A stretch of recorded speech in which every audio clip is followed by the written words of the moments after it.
ဒါကမင်းအတွက်စရံငွေပဲသဘောတူတယ်စာချုပ်ချုပ်ကြစို့ဘယ်သူမှမသိအောင်နေဆက်ခံတက်ကိုတိုက်ခိုက်ဖို့ဆိုရင်အဓိကတော့ချက်ကဒီဝန်ပရိတောင်ကြားပဲ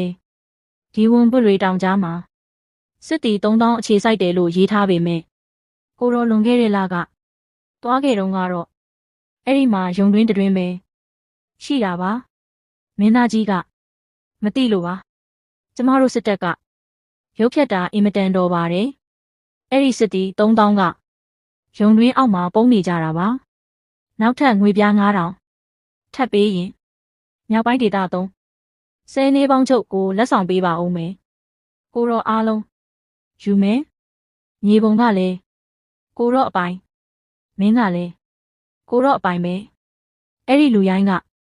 မင်းရဲ့ဘယ်နေရာကိုထိလိုက်တာလဲမင်းကသူ့စီကိုကိုယ်တိုင်သွားပြီးပစ္စည်းပို့ဖို့အထိသဘောတူလိုက်တာလားမင်းကိုနှုတ်ပိတ်ခအဖြစ်ငွေပြား9ပြားခွဲပေးမယ်လေစမ်းချမ်းဝေမင်းရဲ့တကူလုံးကကိုရောအပိုင်ပဲမင်းတရင်ချက်လက်တွေရောင်းဘာပဲရောင်းရတယ်ဒါပေမဲ့မင်းကကိုရောအပိုင်ပဲဖြစ်ရမယ်ချစ်လှစွာတော့မင်းသားရေလူဖျားမင်းသားဝယ်လိုက်တာကလွန်ခဲ့တဲ့နှစ်ပေါင်း30ကခံတက်မြေပုံဟောင်းကြီးပါတန်ဖိုးနဲ့လဲကိုက်ညီမှုရှိပါတယ်အကြံပေးချင်တာကတော့ယုံတွင်းကိုတိုက်တဲ့အခါ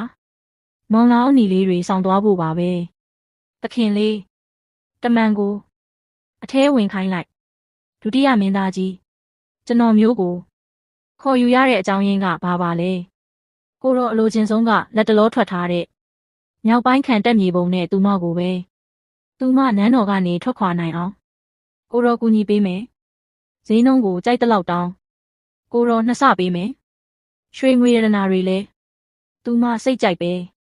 ကဲလို့သူမကသဘောမတူရင်တော့ကိုတော်တိုင်းတိုက်ခိုက်ပြီးလူယူရလိမ့်မယ်